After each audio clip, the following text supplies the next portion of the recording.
Hello, hello. Welcome to a little impromptu lineup review stream. My name is James McCool. I'm the owner of paydirt.ghost.io, and I'm going to be reviewing the lineup that I had in the Showdown contest last night. Turned $198 into 40K, which is awesome.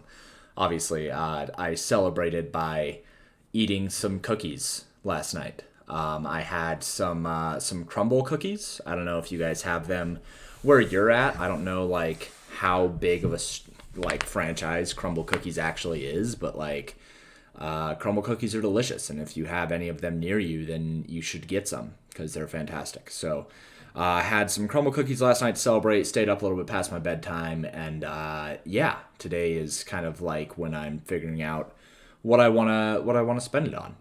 Go out and buy a Honda Accord or something like that. I don't know. Toph, congratulations, brother. Thank you so much.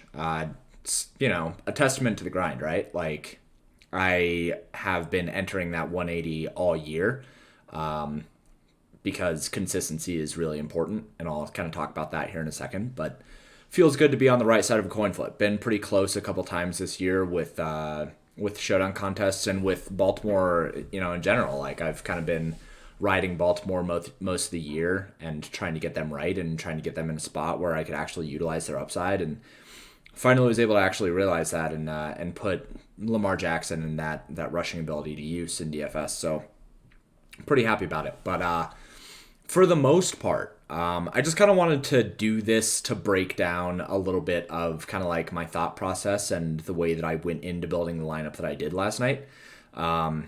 Utilizing the models and kind of like the different tools that I have over on the site over at paydirt.ghost.io. It's the only site that I use to do these kinds of things. I do use ownership projections as an aggregate from a couple other sites, but for the most part, it's just, the stuff that I give to everybody else to use as well. But I wanted to do this so that if I had any questions from anybody about like the way that I actually put together this lineup, I could answer them kind of on stream and in a quick little like recap thing. So that I can put it on the site for future reference as well. So twofold reasons for doing this, and blah blah blah. And also, yes, humble brag season. Yeah, humble brag season for sure. Although this is much less of a humble brag and more of just like a I'm awesome brag, except not as much of like a I'm awesome thing. But yeah, no, feel good about it. So we're gonna break down the lineup. We're gonna break down how I kind of got to each different piece, and we'll talk through all of those different things. Booker equals Brian Hill. I fucking faded Montgomery for him. Booker and Montgomery were the same play, and I talked about that so many times. I talked about that in the stream that I did on Monday, or yesterday. I talked about it in the stream that I did yesterday, where he was the same play. Like, he was the same play. So. Seen the big win yesterday. Congrats. Thanks, sir. Appreciate it. Hi, James. How you doing, Mr. Midway Monster? Appreciate that. Shouts out to Des Bryant for the win. Absolutely. And we'll talk about that here in a sec. So the lineup that I had was the optimal lineup that could have possibly been created. It was Lamar Jackson at captain with Andy Dalton, Amari Cooper, Marquise Brown, Michael Gallup, and Miles Boykin. So, I'm not gaining anything really from having Lamar Jackson. Right, like he was 96% owned. In the captain spot, he was 50% owned. Like that kind of a play is not something where it's just like, oh, well, I had this super secret way of like deciding who to play in this spot. That's not like something that is like super super crazy, right? So if you go into the models, oh, this is the FD one. Hold on, let me grab the right one. This one. He had a 2v2 versus me. Yeah, that doesn't surprise me at all. Like, I think that if you played last night, you probably came pretty close. So, he was 96% owned last night, and that's fine. I mean, the ownership projections had him at 95% owned, and that makes sense. I didn't expect him to be any less than that. The thing here is that he had a chance of being a top 5 play on the slate of 98.88%. And typically, what you want to do is you want to say, okay, this player is going to be how highly owned, and if that ownership is going to be less than their chances are of being the best possible player in like the best possible lineup, then you should still play that player most of the time. There are times, of course, where I am going to be saying there's going to be times where a player is going to be really, really highly owned and not quite highly enough owned, but there's still going to be good leverage in fading them. With Lamar Jackson last night, it was kind of a special case where the only way that the Baltimore offense was going to do anything was with Lamar Jackson. Point blank, period. There was no other kind of like thought in my mind of like, okay, well, maybe it's all on the back of J.K. Dobbins. Maybe it's all on the back of Gus Edwards. Like, I knew that with J.K. Dobbins healthy, Gus Edwards healthy, Mark Ingram healthy, like, with all these different running backs healthy, like, they're not a team that likes to use one running back, so I didn't think there was going to be any one running back on that team that was going to be able to make Lamar Jackson obsolete. Likewise, it was a really, really good spot for rushing upside, whereas Dallas gives up a significant amount of explosive runs above average. So like Lamar Jackson, who is a rushing quarterback, being somebody in a spot against a team that gives up a lot of explosive runs, being on a team that is just ravaged by COVID and there's not really any other options in terms of like carrying the team outside of Lamar Jackson. It's kind of like if you thought that Baltimore was going to score points, it was going to have to come through Lamar Jackson. So utilizing him at the captain spot made a lot of sense. I didn't actually have him at the captain spot in the first place. I had Michael Gallup at the captain spot in the first place, but ended up making a 2v2 switch, which we'll get to here in a little while. But I wanted to talk through Lamar Jackson first and foremost because at 96% owned, like, was I gaining anything from having him? Not necessarily. But did I think that there was a chance that Baltimore was going to be able to do anything without him? No. So it became one of those spots where nobody is a free square, but he was an exceptional play and a special case apart from something that I usually do, which is fade somebody who is going to be 95% owned. Ravens have no pass rush anymore, WTF. They haven't practiced in like 2 weeks, so I think that was kind of a special situation. At a diff 2v2 versus you had Cooper, CD versus Dalton, Gallup. So if you were going to have 3 wide receivers, though, like, you had to have had Dalton, in my opinion. And I talk about that in the Discord quite a bit of, like, thinking about how your players actually get there.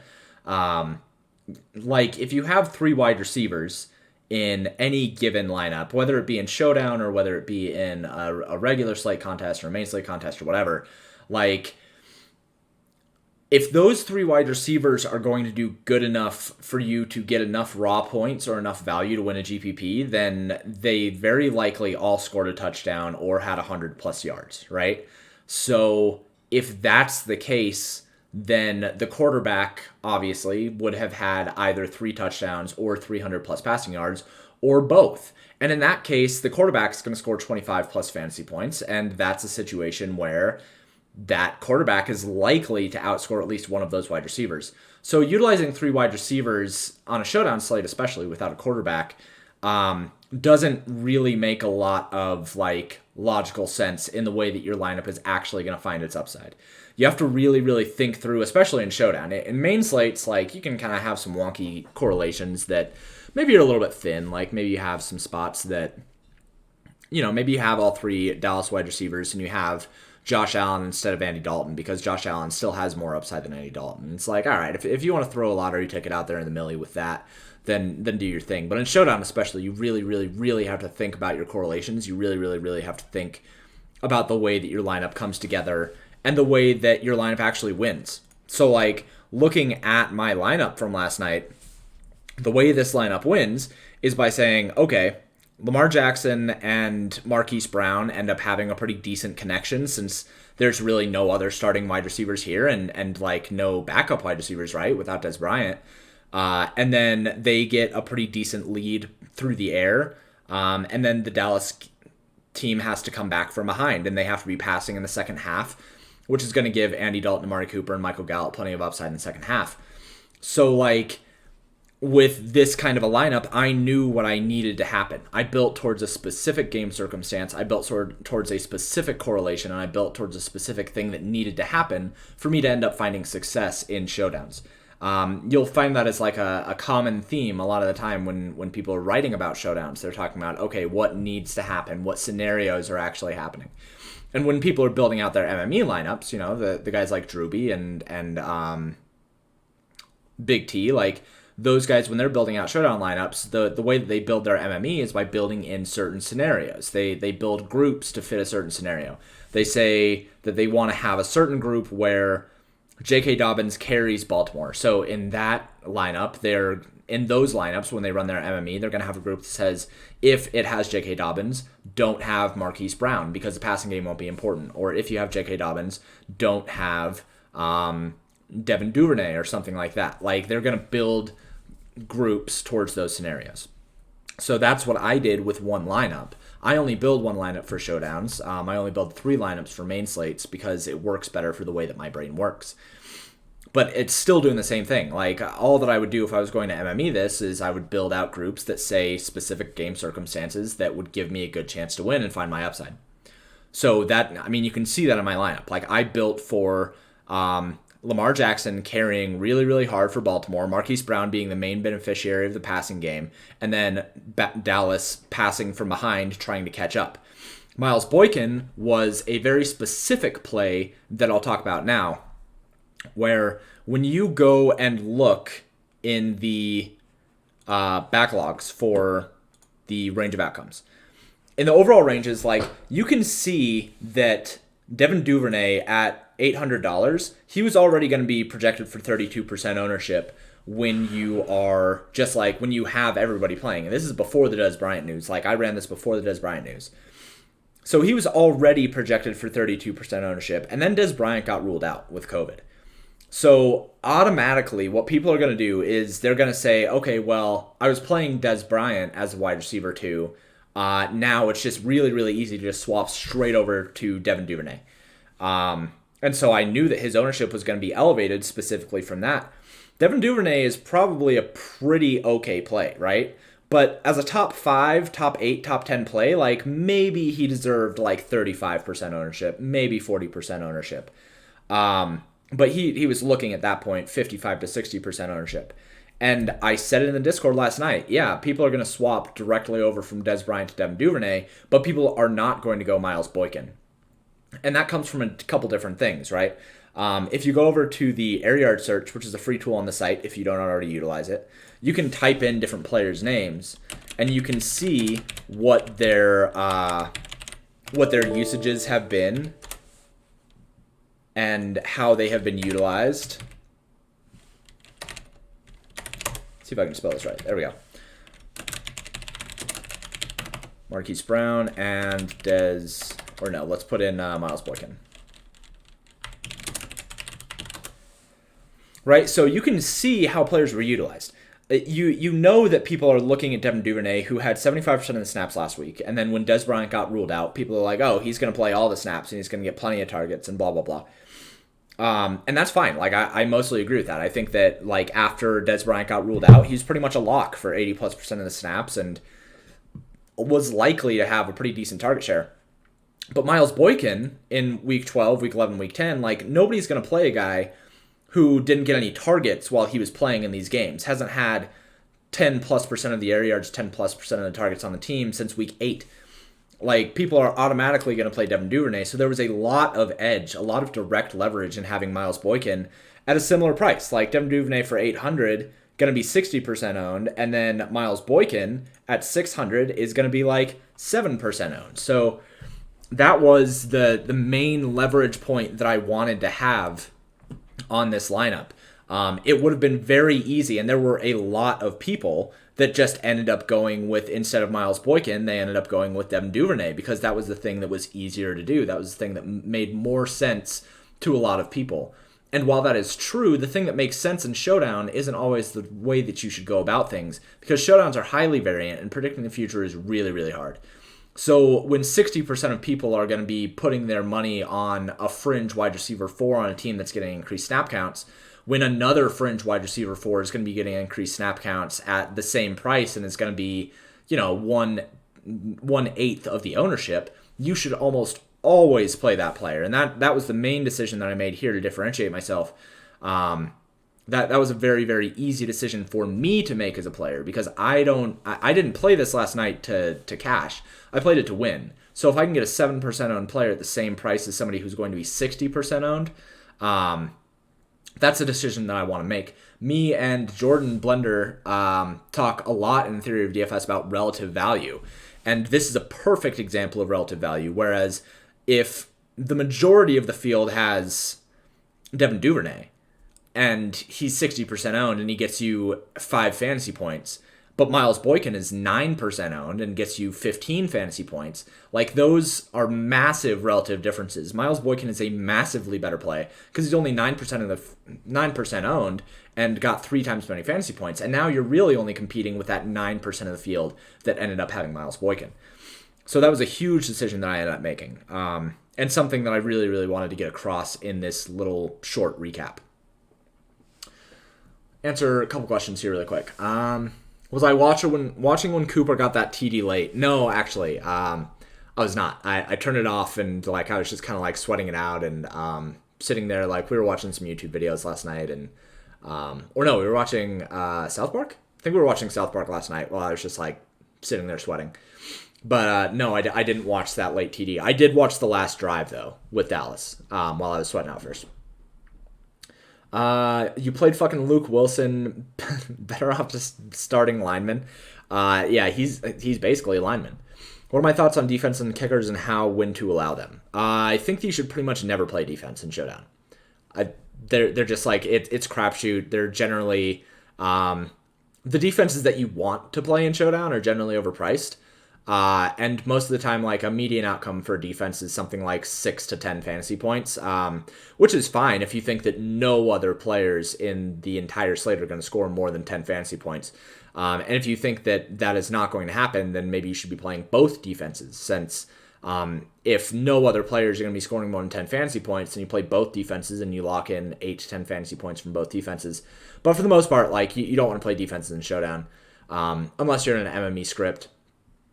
And kickers are an interesting situation, kind of the same as defenses, but kickers are cheaper usually. Kickers are usually in the 3,000, 4,000 range and can offer some differences for your lineups and can make things a bit more unique. And unique is the big thing in Showdown. So kickers, I think, are a little bit more of a GPP play than defenses, but you should pretty much never play defenses in Showdown unless you're MME.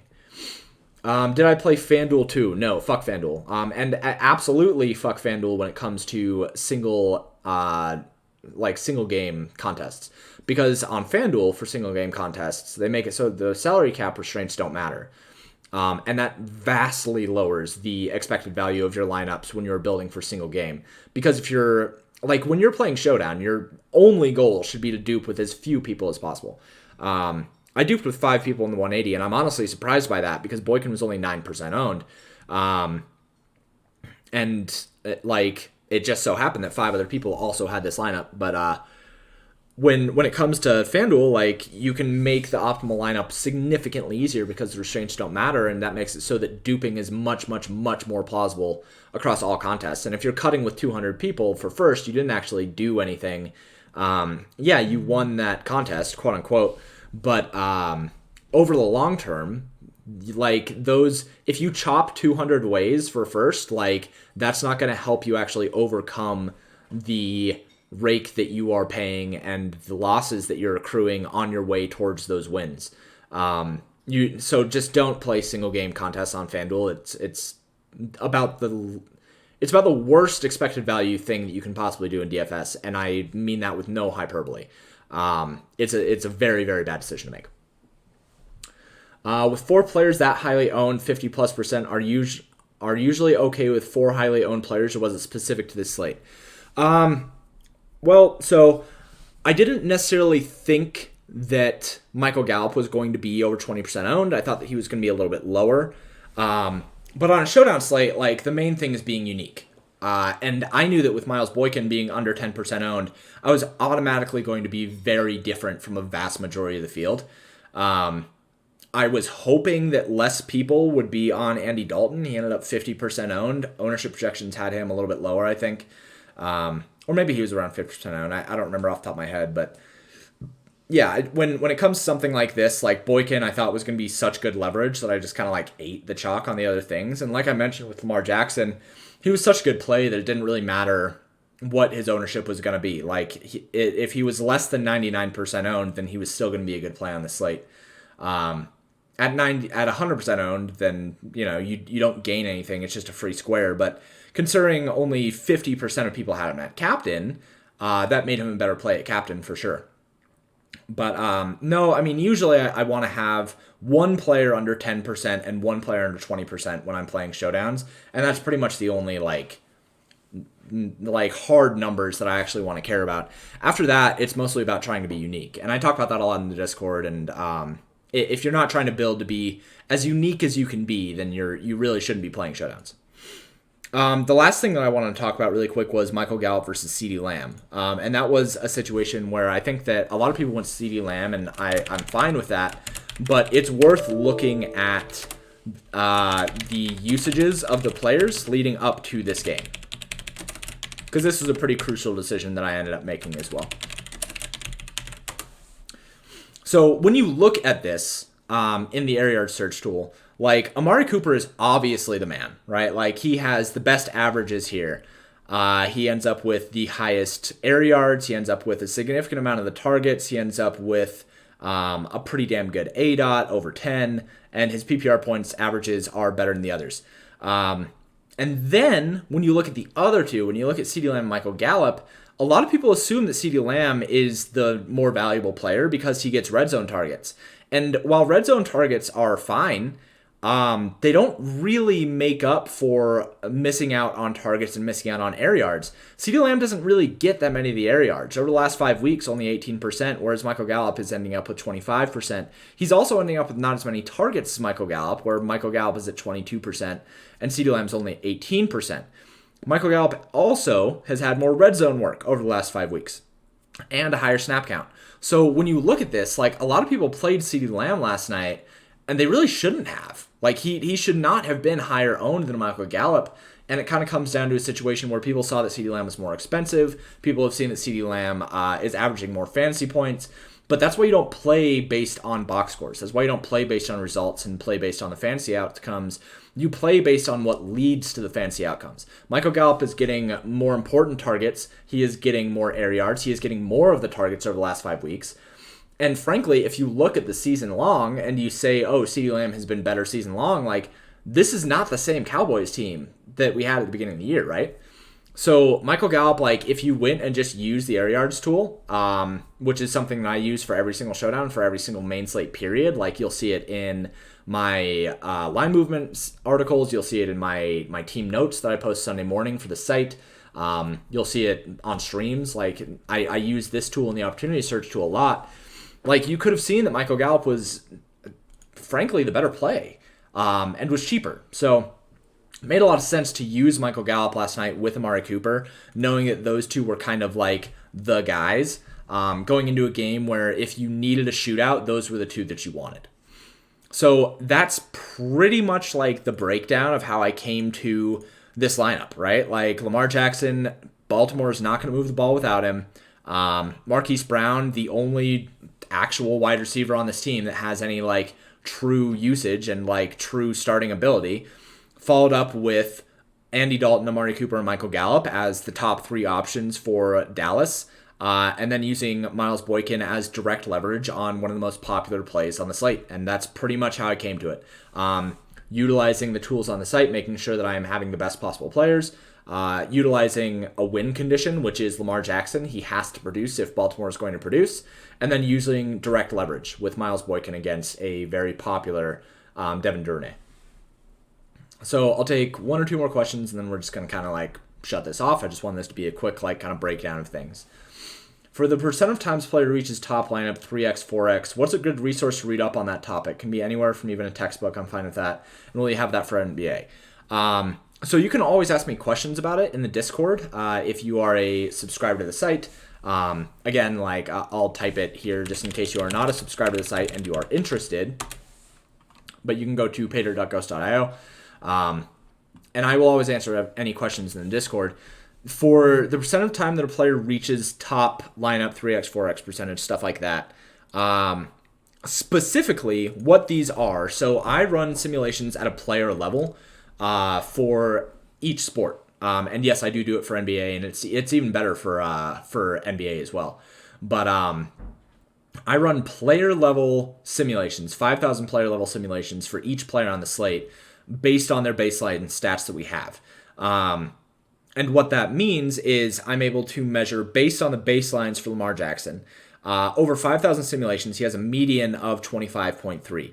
For the overall of the slate, he ends up being the top finisher on the slate 59% of the time. So out of 5,000 sims of each individual player, I then compare each simulation of those players, right? So simulation 1 of Lamar Jackson, Ezekiel, like this entire slate, Lamar Jackson was the top overall scorer of that one. And then like the next one, he wasn't. And then the next one, he was. And then that one breaks down all the way through 5,000 simulations to give you a 59% of the 59% chance that he is the top overall scorer on the slate.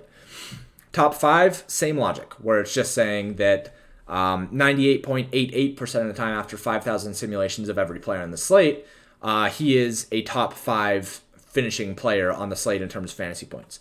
Top 10, same thing. With 20 plus percentage, it is out of 5,000 sims how often he scores 20 plus fantasy points. 2x, how often he is 2 times his own salary for that slate. 3x, 4x, 5x, you can apply that same logic. And then the LevX is the top 10 percentage minus the ownership. So if a player is going to be 94% owned and they have a top 10 percentage of 100%, then that's going to be 5.9%. So that's just like kind of a basic breakdown. If you need any kind of tips, you can kind of hover over each one of these and it'll give you a little breakdown.